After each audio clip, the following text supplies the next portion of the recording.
Em nome do Pai, e do Filho, e do Espírito Santo. Amém.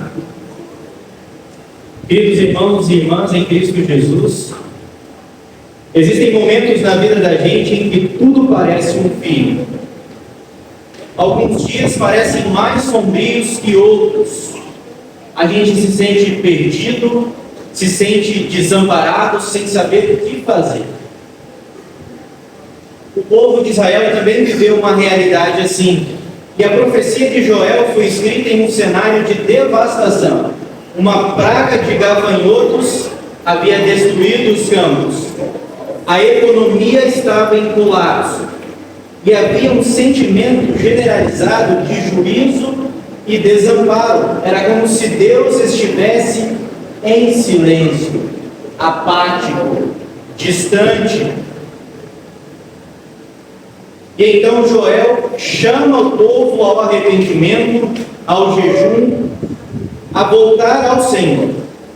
E depois do choro, da tristeza, do medo, do desespero, depois do pó e da cinza, do arrependimento, depois do coração rasgado, vem esta promessa, Joel 2:28.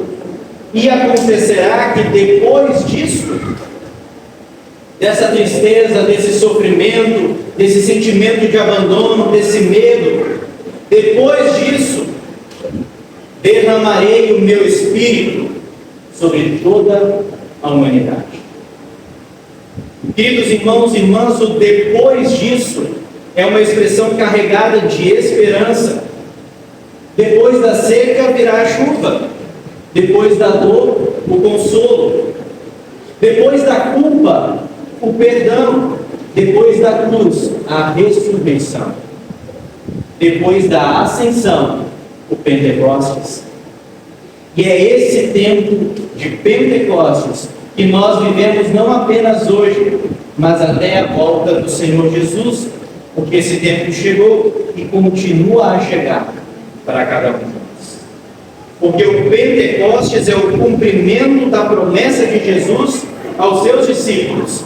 Vocês receberão poder e serão minhas testemunhas, tanto em Jerusalém, como em toda a Judéia e Samaria, em São Luís, em Arari, até os confins da terra.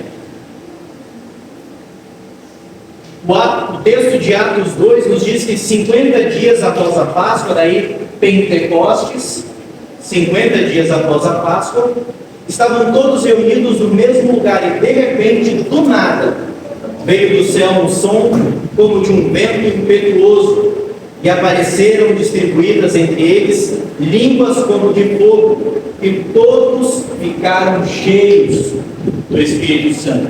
Por isso que aquela imagem que dali é fiel a como a coisa aconteceu no dia, porque eles estão sentados. Parece um detalhe, né? Mas comunica muito. O povo judeu acreditava que as orações deveriam ser feitas de pé. Então eles não estavam orando, eles estavam sentados. Não estavam orando, não estavam praticando nenhuma ação para agradar a Deus. O pentecostalismo hoje crê que para você ter o dom de línguas, receber o Espírito Santo, você tem que fazer, você tem que ser bom, você tem que orar, você tem que buscar, tem que seguir regras. No modo geral é isso. E Deus nos mostra, o texto nos mostra, e a imagem nos mostra, que quando eles receberam o Espírito, eles não estavam de pé. Porque Deus não manda o Espírito segundo o nosso mérito, mas segundo os méritos de Cristo. Isso é muito importante para nós. Porque o Pentecostes não é apenas uma manifestação sobrenatural do poder e da autoridade de Deus que ficou para trás. Pentecostes é o cumprimento da promessa que Deus fez a todos nós por meio do profeta Joel. Todo aquele que invocar o nome do Senhor será salvo. Joel 2:32. Essa é a essência do Pentecostes. Salvação para todos, graça para todos, Cristo para todos. Mas a gente não pode ignorar a leitura do Salmo de hoje. Se vocês bem prestaram atenção, viram que o Salmo aparentemente não tem nada a ver com Pentecostes.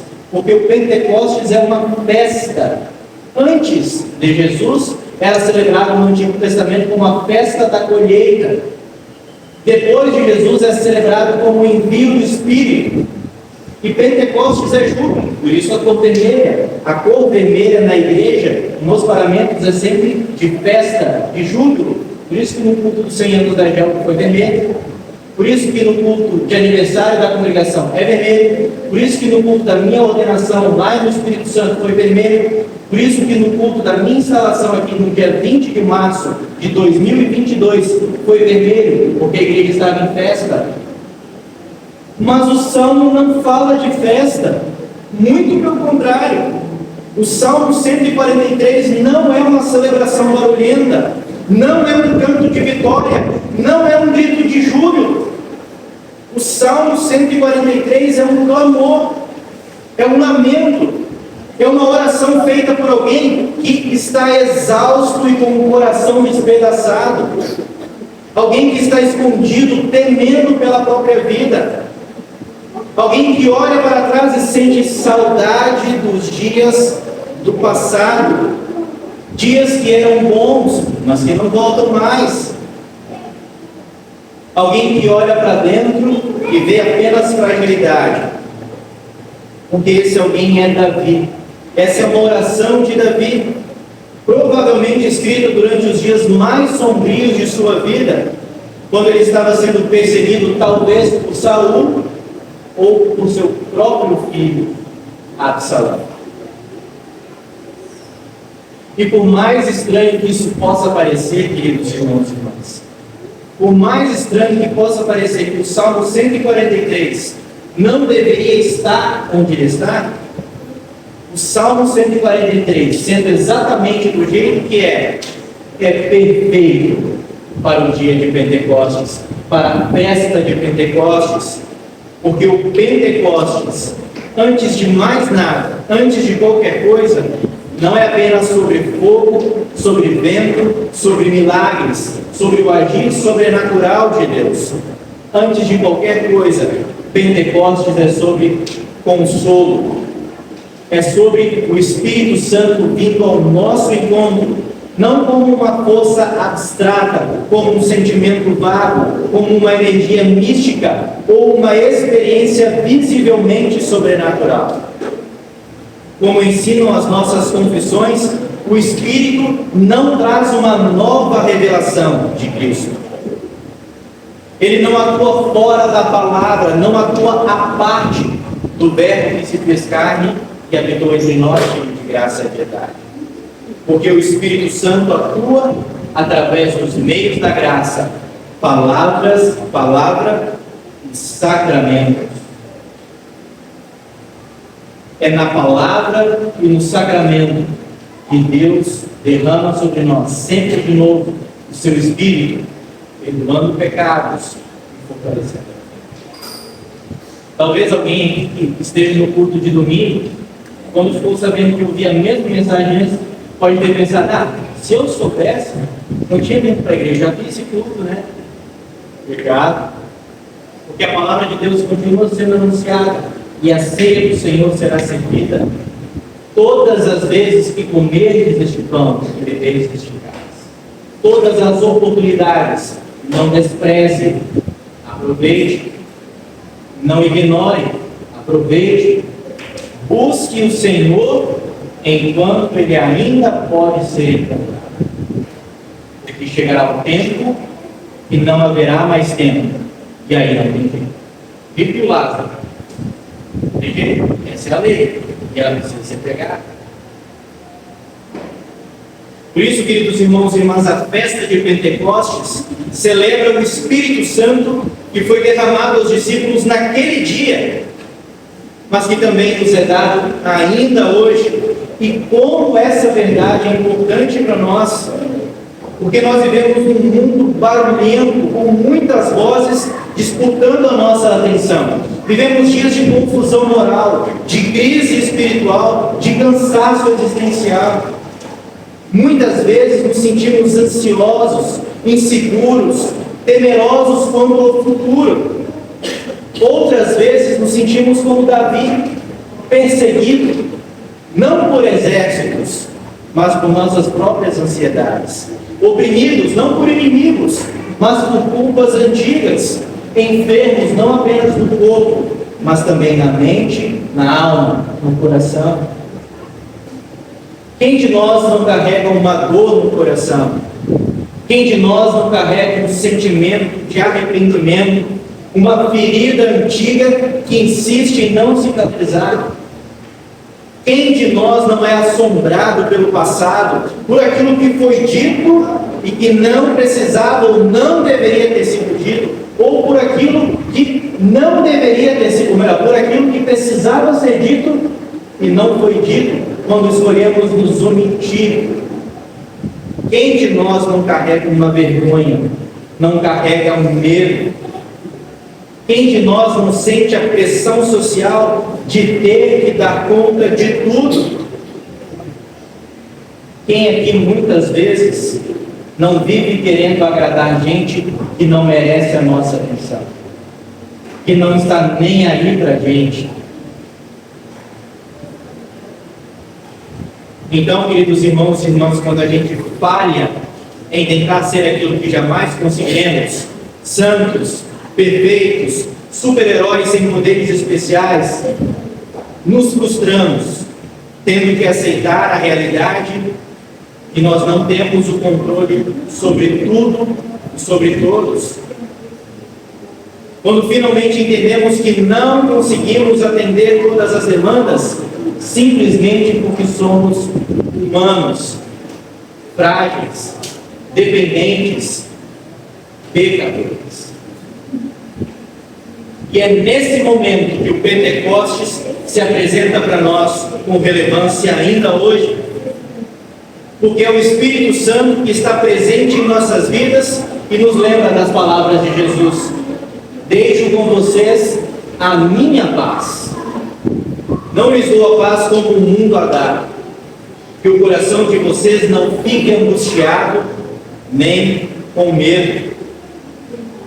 Porque a paz que Jesus concede é uma paz que nasce do perdão dos pecados, uma paz que nasce da participação da ceia do Senhor, uma paz que enche o coração de consolo, mesmo em meio ao sofrimento, uma paz que garante sucesso, mesmo em meio às imperfeições, uma paz que não depende das circunstâncias como a do mundo, mas que é real por ser o cumprimento de uma promessa do Senhor.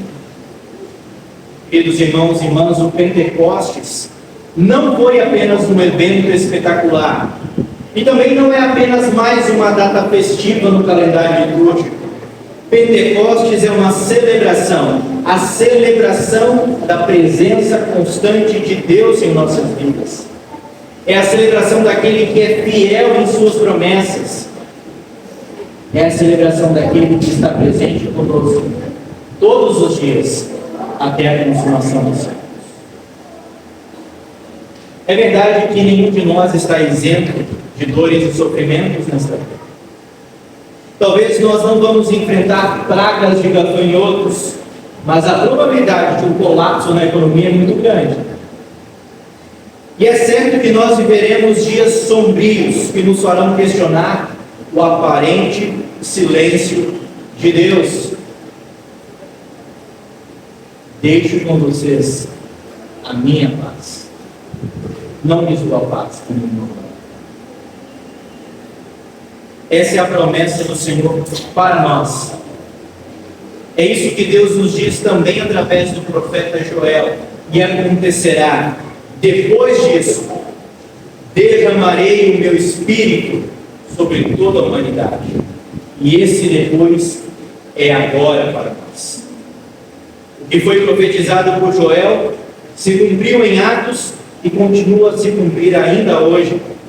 O Espírito Santo é derramado em nossos dias, não da mesma forma espetacular como aquele primeiro Pentecostes, mas de maneira igualmente poderosa, através da palavra e dos sacramentos.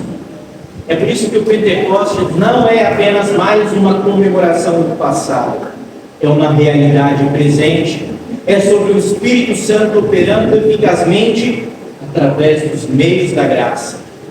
Como ele mesmo nos diz, através de Martinho Lutero na explicação do terceiro artigo do credo, é o Espírito Santo quem chama, congrega, ilumina e santifica toda a cristandade na terra, porque faz parte do plano salvífico continuado de Deus, porque Deus nos convida, todo aquele que invocar o nome do Senhor será salvo.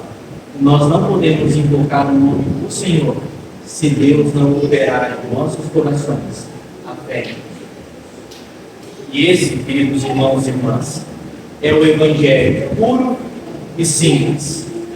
Um Evangelho que não exige perfeição, que não exige um currículo espiritual, porque Deus quer que todos sejam salvos. Essas palavras fiquem bem guardadas em nossos corações, enquanto vivemos o tempo de Pentecostes, dia após dia, semana após semana, culto após culto, recebendo do Senhor o perdão dos pecados e a vida eterna no céu, já e ainda. Nos colocamos de pé, seguimos com o perdão.